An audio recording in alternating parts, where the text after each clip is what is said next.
어쨌든 이제 거짓말이다를 쓸 때는 그 안에서 일어났던 이야기들, 일들, 그리고 이제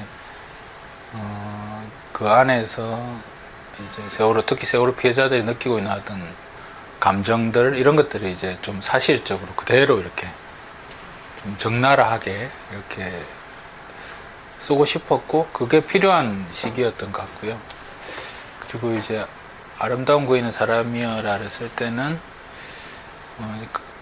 이 소설집의 이제 가장 핵심적인 구도는, 그러니까 혼자 놓아두지 않겠다 이런 거였거든요. 그러니까 어떤 절망에 빠져 있는 사람이 혼자 있으면 더 절망에 깊숙이 빠져드니까, 그 절망에 빠진 사람 옆에 어떤 한 사람을 더 세우자. 그래서 두 사람, 최소한 두 사람 혹은 두 사람 이상이 되면 그 절망에 빠진 사람을 지킬 수 있는 거니까요. 그래서 그 두 사람을 세우고, 그래서 한 사람만 있는 그런 어떤 틀에서 사각형이 있으면 그걸 사각틀을 좀 이렇게 확장해 가지고 그 넓은 사각틀 속에 이제 두 사람이 이렇게 있는 걸로 그렇게 생각했고, 그래서 이제 요 사각틀 안에 들어가는 이 두 번째 사람은 되도록이면 이제 세월호 참사와 직접적으로는 연관이 없는, 그래서 그런 생각을 많이 해봤어요. 저도 이제 이 소설들을 이제 썼지만, 내가 여기 연관이 되어서 들어갈 거라고는 이제 상상을 못 하는 거잖아요, 처음에는. 그래서 여러 가지 우연들이 겹쳐서 결국은 이 일들을 하게 되는데, 그래서 세월호와 직접적으로 관련 없는 사람이 주인공으로, 또 한 명의 주인공으로 들어가면, 독자들 중에서도 뭐 세월호와 직접 관련 있는 독자도 있지만, 좀 관련성이 약하든지 관련이 없는 독자들은 그 두 번째 주인공을 따라서 이 세월호에 관한 이야기 속으로 들어갈 수 있을 것이다. 그런 생각을 했어요. 그래서 그런 방식으로 해서 좀 이야기들이 좀 확산돼서 이렇게 읽힐 수 있었으면 좋겠다.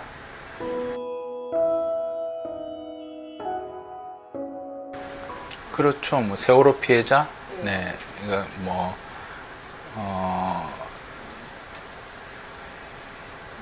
그 희생자나 또 그 유가족, 그리고 뭐 그 생존자들 중에서도 이제 학생이었던 사람, 그리고 이제 일반인 생존자, 그리고 나중에 이제 자원봉사자들, 특히 이제 민간 잠수사들, 뭐 이런 분들이 이제 다 모델이 있죠. 근데 모델이 있는데 딱 그 모델하고 거의 100% 똑같이 이렇게 쓴 작품은 하나도 없고요. 제가 이렇게 해서 인터뷰를 하고 그걸 기반으로 두되 좀 많이 바꿨어요. 많이. 그 소설적인 어떤 캐릭터를 만들기 위해서 가령 뭐 인터뷰를 두 사람을 해서 이렇게 썼기도 하고, 그런 작업들을 거친 것 같아요.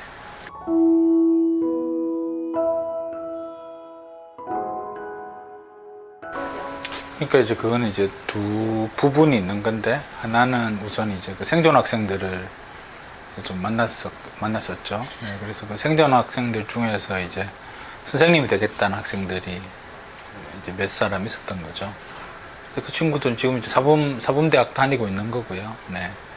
그래서 이제 그런 친구들을 우선 만났고, 그리고 그 희생된 이제 그 선생님들, 그때 희생된 선생님들 중에서 이제 그 한 분, 그 경상남도 진주에 살고 있는 그 선생님 댁에 이제 갔었죠. 가가지고 그 부모님들 이렇게 만났었고요. 그래서 이제 그 두 부분을 이렇게 합친 거라고 볼 수 있어요. 그래서 그 선생님의 부모님들이 굉장히 이제 안타까워하시고 되게 슬퍼하셨는데, 그래서 그분들을 위해서 내가 어떤 소설을 쓸 수 있을까 이렇게 생각을 좀 많이 했었고요. 그래서 뭐 여러 가지 뭐 방법들을 생각하다가 이제 이 학생들이 그 선생님 나이쯤 됐을 때, 그때 미래의 어떤 하루를 이렇게 상정해가지고 이제 소설을 쓰는 게 좋겠다.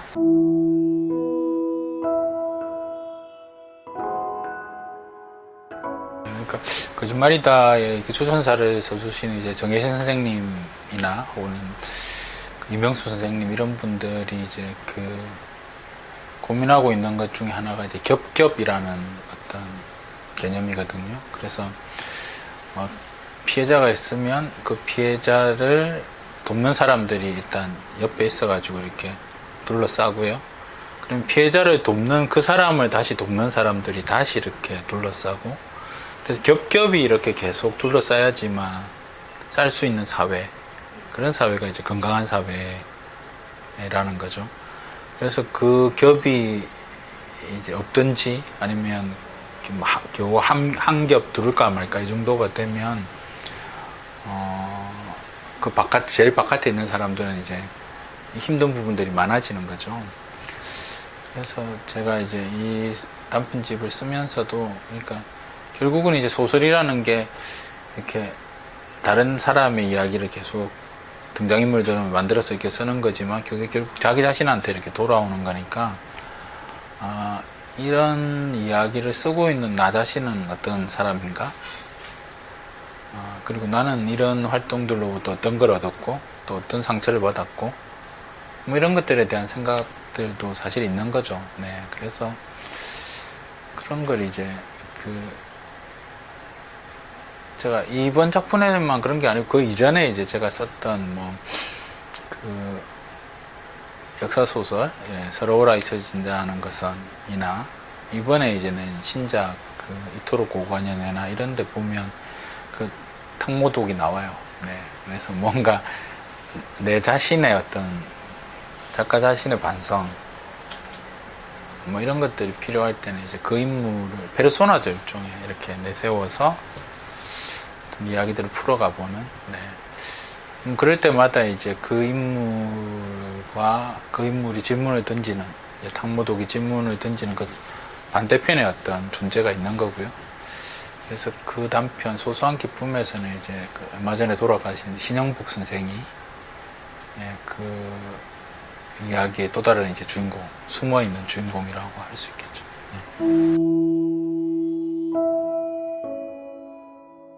그 돌아오지만 않는다면 여행은 멋진 것일까? 간디학교, 네, 산청에 간디학교 가면 이제 그 책꽂이가 마련돼 있고, 네. 그래서 그게 한 사람이